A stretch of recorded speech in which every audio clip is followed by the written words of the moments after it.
from Kansas State University, this is Agriculture Today. Eric Atkinson here.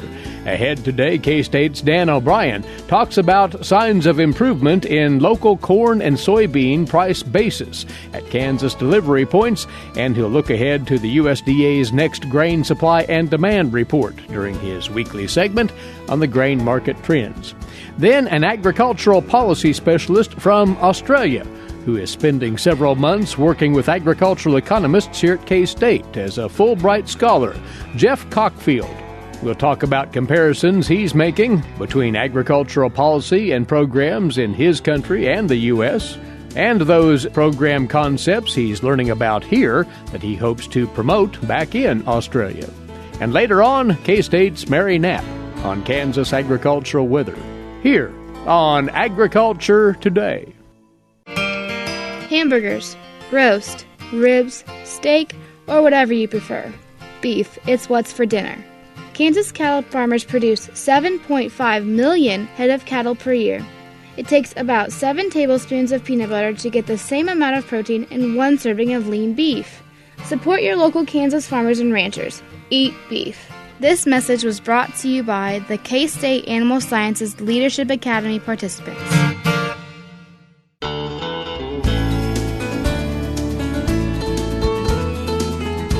You're tuned in to the Friday edition of Agriculture Today, coming to you from the campus of Kansas State University. But we travel once again via phone out to the northwest part of the state, where Dan O'Brien awaits to talk grain market trends with us. He is K-State Research and Extension grain market economist based in Colby. Well, Dan, this past week, the U.S. and China made gestures of optimism that the trade dispute will be at least worked on between the two countries. A considerable amount of drama surrounding that in the aftermath. The markets are really reactive here to just about any ripple that comes along, pro or con, regarding those trade issues. Yes, I think that the initial response was very optimistic, very positive, when it was mentioned that China would act to purchase U.S. crops, again, particularly soybeans. We saw that in the markets. But then there were other news reports and general discussions that were more cautious in tone than those initial announcements. And now I think that the markets, if you look at about a week ago, were up about 20 cents. But I think that there's a lot of waiting that's happening for either one, actual business to show up, actual purchases from China of U.S. grain, waiting to actually see the proof of it, and especially throughout this 90-day period. And no doubt it'll be a surprise to have such unanimity that the negotiators between the U.S. and China, that they have an agreement ironed out before they get the end of those 90 days. There's so often since there's give and take in all these, there's some level of brinksmanship Right. that happens. So where does that put us in the market by the time we get 90 days out? Well, we're in December now, January, February, heading off into March. What does that do to markets in March? It would be my question. And farmers that have grain storage, what type of reaction do we have to this level of market uncertainty? Right. So we see, I think we'll talk about here in a little bit, some of the trends and basis that are happening for our major crops around the state. And we see on the charts, there's especially for corn and for soybeans, when those reports just came out, a gapish type of jump, that happened. So definitely positive news in the market, but also some caution in waiting to see what actually comes about. Right. And yesterday morning, on a seemingly unrelated issue of some telecom company with a Chinese national leader being rumored or being under arrest or whatever by governmental authorities for doing business, I guess, with Iran. Here's something not related to ag, caused the markets to jump all around, drop 15, 16 cents, came back to close down 4. So I guess no greater example at hand than just how skittish and how prone to rumor and how volatile the markets are based on anything that could either positively or negatively affect these negotiations. So very volatile situations, really. These are touchy markets, there's no doubt. Now, on the soybean side, Dan, there's this looming question, will the Chinese run out of soybeans before the South American crop is available? And it's a matter of timing. Well, yes, and the Chinese and other analysts have talked about and put out in the news discussions about how they were intending to bridge the gap, between the time that the South Americans run short on soybeans to export and the time when they come into another crop. I think that the Asian swine flu that's affected the swine herds in China is a big deal, and no doubt reduces to some degree their need to buy from the U.S. So, when you look at our current pace of soybean exports, there in the last week that we had a record for, November the 29th, showed shipments of about 38 million bushels. We need, if on a full 12-month basis, we need 36 million bushels to meet the USDA's latest projection, 1.9 billion. And by the way, the USDA had dropped that 300 million bushels coming into the November report. But anyway, so according to that, we would be on pace. But I think you touched right on it, Eric. When the new Brazilian supplies become available, assuming there's no short crop, no problem that they're dealing with there, then do we uphold the same pace? Just part of the roll of the dice that we'll have to throw on the table and see what we get once we get out there. Once that new crop comes in for China, without question, the Chinese will bid premium to get it. And that will drive whatever business is left in the world back to the U.S. to buy the rest. So it's not as transparent of an answer as we hope to see with regard to what happens out in the soybean market once we get out into March, April, May, when the new South American crop supplies are available. Without question, if there's no agreement between the U.S. and China, heavy, I wouldn't say panicky, but very aggressive buying of South American beans on the part of China, but then where does the rest of the world go? So we just have to wait and see where all that works out. But if we have a trade agreement and all that, then that whole situation, I don't know if it gets diffused, but it gets mitigated to a large degree. As you said, Dan, we've seen quite modest, but nonetheless upward movement in the grain markets, the corn, the beans, and how is that being reflected in the local basis levels around Kansas? Are those following suit? Well, it is surprising that when you look at the corn market to see how, as we've come through harvest, how we've seen generally at places like Colby, Salina, Atchison, Garden City, and Hutchinson, that we've seen the basis levels hold steady to actually improve some. Now, these aren't tremendous run-ups or anything like that. We're talking about improvements of 10, 15 cents or so, but they're not falling off the table.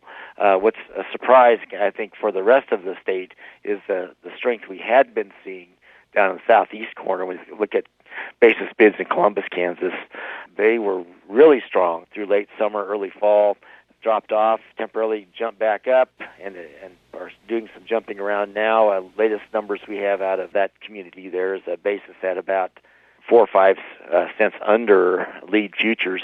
That holds up really nicely, compared to Garden City. Basis bids out in there for corn, that's as good or slightly better than what they have there. And you could compare it to other places around the state. Actually, strongest basis bids this fall that at least we're seeing by our numbers would be up in Atchison in the northeast part of the state, with basis bids reported to be even money with the futures. And they had dropped off during that depth of fall harvest to about 50 or 60 under. So I guess I have to backtrack a little bit. In that area, when you see a basis run-up from in the depth of harvest, weeks 35, 36 of the marketing year at almost 60 under, and now you're sitting at even money. Something pretty positive is happening up in that Atchison market. Well, let's quickly visit about the USDA report that's coming up on Tuesday, latest on ending stocks. Look at the international numbers as well. What are you anticipating there, and will the markets be poised to react?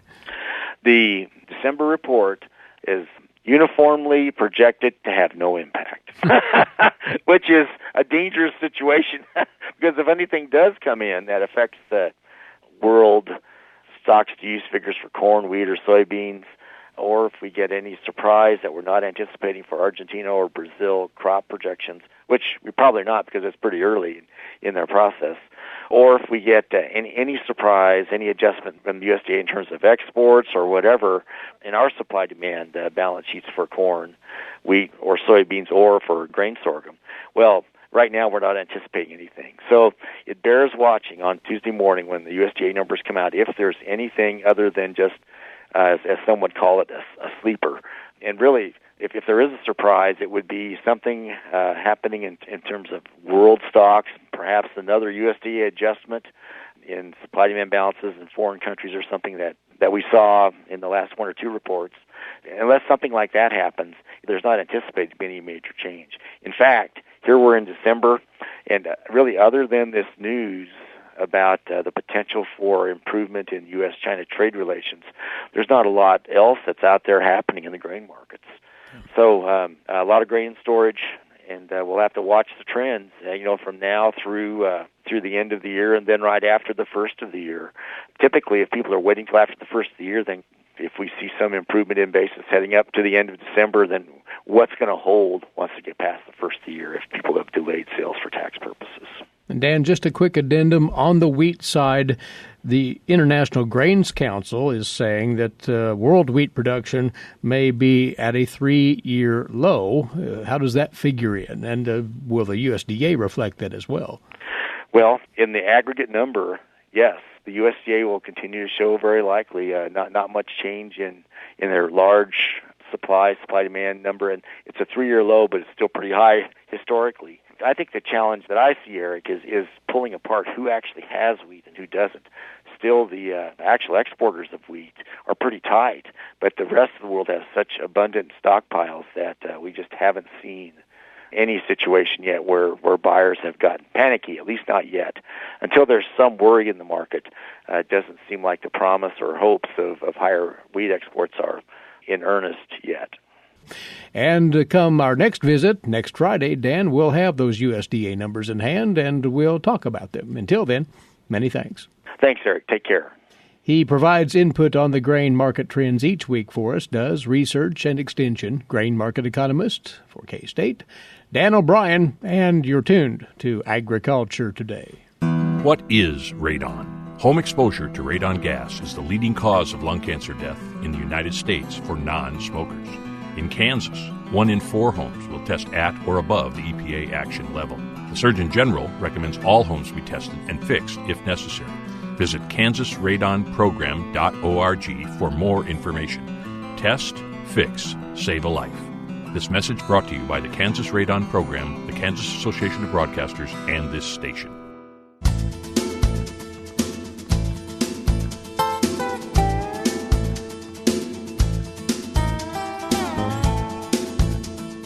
You're listening to Agriculture Today. Well, the Department of Agricultural Economics here at K-State has been hosting for the past 3 months a Fulbright Scholar from the country of Australia. Kansas State University has a long working relationship with the Fulbright Scholarship Program. A slew of leading researchers from Australia have been spending time this year on the K-State campus under the auspices of this scholarship program, one of which is across the way now. Professor in Government and Economics in the School of Commerce at the University of South Queensland. It's our pleasure to have Geoff Cockfield with us. Geoff, welcome to you, first of all. Thank you, Eric. You have quite a rich background in agricultural policy, rural policy, even have dabbled in journalism as part of that. Talk about that. Okay, so I'm from a farming family, around 4th generation in Australia, in dryland farms. The area we were first in is very dry in the southern part of Australia and wheat growing. My family then moved further north to a more spread between winter and summer rainfall, grain and livestock. So I grew up there, worked on that farm for a while, worked in rural journalism for a while, then started an academic career, and I had a particular interest, I guess, in agriculture. And so my research is really focused on agricultural policy. My particular research interest is in natural resources management, so work around how we manage agricultural landscapes to get some environmental benefits or to prevent some environmental damage. We're particularly interested in vegetation and revegetation, and in Australia at the moment we have a scheme in which we actually pay people to regrow trees for carbon sequestration. So I've been most recently studying that as well to see if it pays for farmers. It's a subsidy program, to lend some detail there? It's a straight environmental auction. So essentially the government has targets to meet. We're a signatory to the Paris Agreement on emissions. Government has targets to meet, and one of the cheapest ways from their point of view of meeting that is having more vegetation. So we have a lot of land which is sort of fairly low carrying capacity for grazing, but it does actually regrow trees like there's no tomorrow. So quite a substantial chunk of some of those areas has essentially been turned back to trees, and it's done by reverse auction. The government says, we want so many tonnes, and landholders do their estimations and say, well, we're prepared to provide so many acres for this amount of money, and that's worked out on a per tonne basis, and those bids, I guess, are accepted or rejected. So it's an auction system, and then I guess it has very interesting implications because you're effectively changing land use and could be changing it for very many years. So that's what we're looking at. Don't know if upon your stay here in the U.S. you become acquainted with the Conservation Reserve Program, but what you're describing there seems to be similar to the setup of the CRP here in the U.S. Yeah, we don't have anything the equivalent of CRP. Most of our environmental programs are either done through grants to people to make changes, so they're not ongoing payments, or they're done by some sort of tender or auction process for really. So they tend to be quite highly targeted. We want a certain type of vegetation, or we want a certain environmental outcome. So they're a little less general, I think, than CRP. Part of the reason, if not a large part of the reason you're here, is to study, compare, and contrast agricultural policies here in the U.S. applying to producers with those of Australia. Now, that comparison could branch out widely into itself. So how do you approach this topic? So what I've done is, I guess I've structured all the things the programs out there and put them, I guess, under boxes around, well, what was their intended purpose? And usually these come down to, round about three things. One is programs that would end up in greater, I guess, income for farmers, so increasing income. And that might be done through price support or by improving productivity. And the second thing is income stabilisation, so programs that stop those big fluctuations. And, of course, insurances would be the classic program example there for the US. And then really, I guess, looking at things that might help build a smaller box but important box, things that might help people with their management, so, increasing the skill that managers have. So trying to look at the programs and what they're intended to do, and then you get a much clearer picture of the contrasts. And I guess the main contrast is you in the US have many, many more programs on offer than we do. Overall spending, per farmer and relatively here is much higher. I know it's decreased over recent years. But essentially the Australian farmers are pretty much self-reliant, except for probably the types of programs I just mentioned in terms of environmental auctions and disaster relief, usually around drought. So those are the two things that are left there. Our research and extension around agriculture has probably been more significantly cut back than yours. And so, look, there isn't much there, and government have given up a lot of policy levers. So what I'm interested in is what's working here, what's acceptable at the international trade level, and from that, how we might think about looking at programs and adapting from them. Well, to that question, what is working here? Have you identified programs here in the U.S. that might have a positive application in Australia but still maintain that sense of self-reliance at the same time? Well, I think the big one is the various insurance and income insurance programs. They appear to be extremely popular. I know they get a lot of criticism around, because there's government subsidies involved. So I think that's one that we need to look at, and interest in that has really sparked up in Australia. We haven't managed to get market-based insurance programs up and running, and we know that generally speaking our government is very reluctant to put their hand in their pocket on an ongoing basis. So we need to look at that one, but we have to appreciate how difficult it might be. I think the second big one is probably cooperatives, which are much more extensive here. We've really allowed ours to die out to a certain extent. That's some to do with regulation and some to do with the history of those. So I think looking at what makes them work here and what are the risks and problems involved with them, I think is probably the second big area.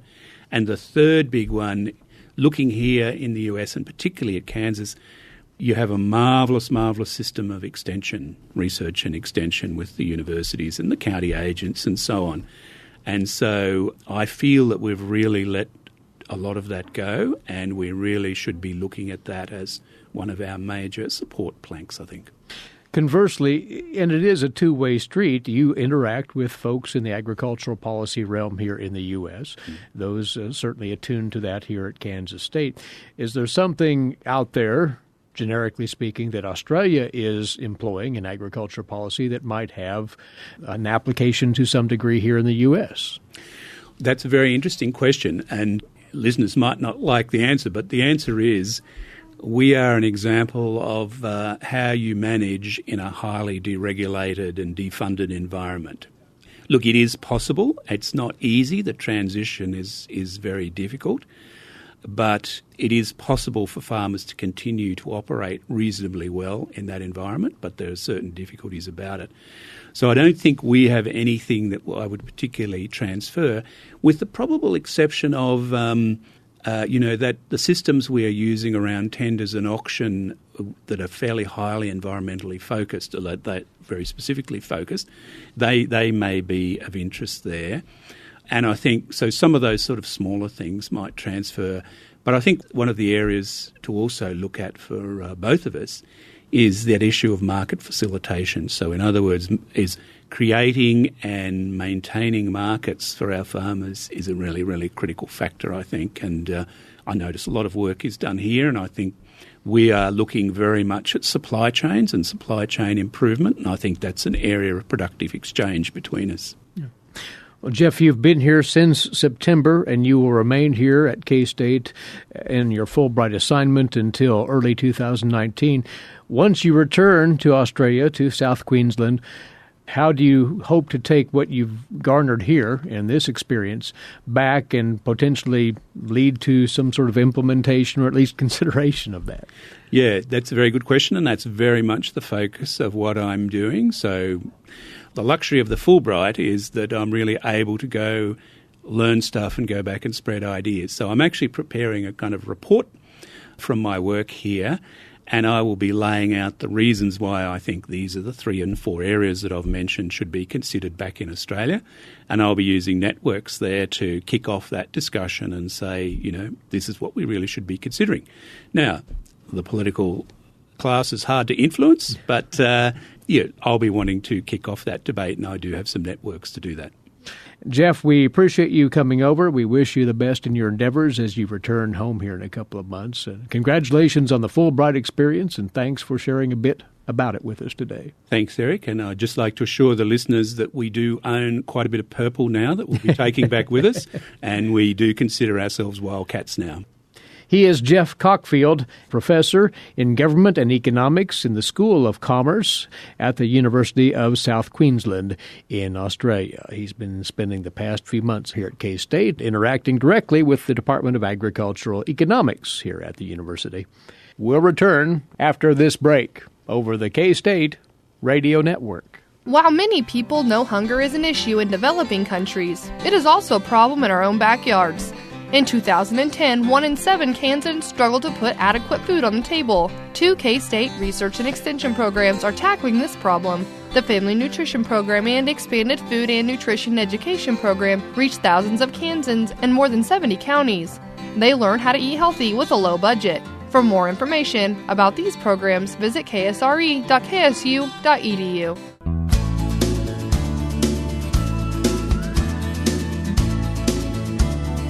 Now on Agriculture Today, Kansas agricultural weather and the weekly input from Research and Extension climatologist here at K-State, Mary Knapp, over from the Weather Data Library at the university.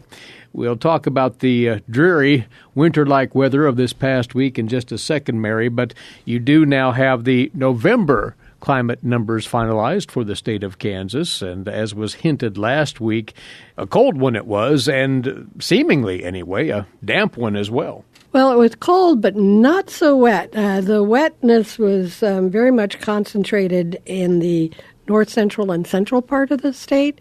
Overall, statewide, we averaged about 89% of normal for November. That's not going to create as much issues as people might have suspected, simply because October was so extremely wet that even with that, for the fall season, we're ahead of normal across the entire state, all divisions, and that fall is looking at September to the present. Year to date, we still have a few areas with deficits in the eastern part of the state, but even there we're looking at 97-98% of normal for the year to date. So again, it's not a super large deficit to deal with. On the temperature side, it was definitely cold. Statewide, we averaged 5 degrees cooler than normal for the period, and that puts us in at the 11th coldest November of record, and that's going back to 1895. So if you thought it was cold, you were right. We did not have any record high temperatures. We had a few record lows, and we did actually have one record warm low temperatures as one of those fronts were coming through. So again, mainly skewed to the cold side across the state, and again, very pronounced cold for the region. So back to the drought monitor. Are we in Kansas approaching drought-free given the rains in October and what we received in November? Well, we didn't move into drought-free at the end of November, but November 30th we started with a very rainy event, and it progressed, and all of that was recorded on the 1st of December. There are some places that saw their entire December precipitation in that initial day of the month. So that showed up, and in our weekly drought monitor, we are now completely out of any kind of D1 or moderate drought. There is still a small area of abnormally dry conditions, mainly in Wabaunsee County, but we're 99% drought-free. And while we were very dry in the Southwest, both for November and for this last week, when you look at it, they get so little of their precip during the winter months that it doesn't move into drought conditions very quickly. For example, Southwest Kansas averaged only 0.02 of an inch this last week, but that made a deficit of only 0.11 of an inch. So you're not digging your hole deep very quickly there. And again, given the very wet conditions we had in September and October, there's still plenty of ample moisture. We're just beginning to get some dryness at the surface. And as we look at the past few days, Mary, sunny conditions have been hard to come by.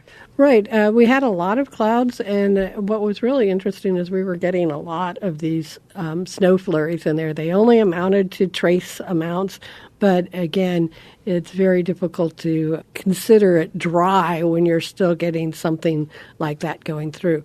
What has helped is we are beginning to reach freezing temperatures at our 2-inch soil level, and that's going to reduce some of the muddiness that's out there in not only the fields but in pastures and in feedlots. So it's not been super cold, but having those soils freeze over and get rid of some of the muck will help. You bet. Looking ahead, and there is this very large storm on the west coast expected to move east in the next couple of days, but the good news is that the brunt of the storm will bypass Kansas to the south, you say. Right. Unlike our last two weekend storms, which have crossed mainly through the center of the plains. This one is going to be going to the south. At this point, it looks like the bulk of the event is going to happen through northern Texas and southern Oklahoma. We may see a little bit on the southern borders of Kansas, but again, the biggest likelihood is that it will go do a straight shot across the Texas Panhandle and then into Arkansas and up along the Appalachians. So they're calling for winter storm advisories in Oklahoma and in northern Texas. Get out into the east, and it's going to be more of a rain event, although the mountains of Carolina may see as much as a foot of snow. So again, depending upon where you might be heading or traveling, to our south, the conditions are going to be much more winter-like. On the north end, we're going to have high pressure coming in from the Canadian prairies, and it's going to bring some very cold temperatures, but more sunshine. So that will take at least a little bit of the edge off, and it will be nice to see some sun for a change. Take heed of traveling south once again, and the extended outlook through next week and slightly beyond. What's it telling us? Well, when we look at the weekly quantitative precip forecast, which talks about how much moisture we expect to squeeze out of any systems going through, for Kansas, it's basically zero. There is a slight chance for some moisture in southeastern Kansas as they get clipped by this frontal system going through, but for most of the week it is expected to be dry. When we go into the 8 to 14, which carries us through the 20th of December, again it's favoring a dry pattern for most of the state, although there is a slight chance for wetter than normal conditions in the extreme eastern portion of the state. Another interesting feature is that when you look at the temperature, they are calling for an increased chance for warmer than normal temperatures. That doesn't necessarily mean highs in the 80s, but again, it will be a relief to get some high temperatures back in the 30s and 40s rather than having them in the 20s. That would be a welcome change of weather fortunes. And when we talk again next week, you'll be able to pass along at least the preliminary holiday travel forecast then. Right. We'll get an idea. There's still quite an active pattern in the west, so that will influence what kind of weather we'll get here in the plains. Mary, thanks. Thanks, Eric. And enjoy your weekend. Mary Knapp with us, climatologist, K-State Research and Extension, and we thank you for being along with us. Eric Atkinson bidding you a good weekend for Agriculture Today over the K-State Radio Network.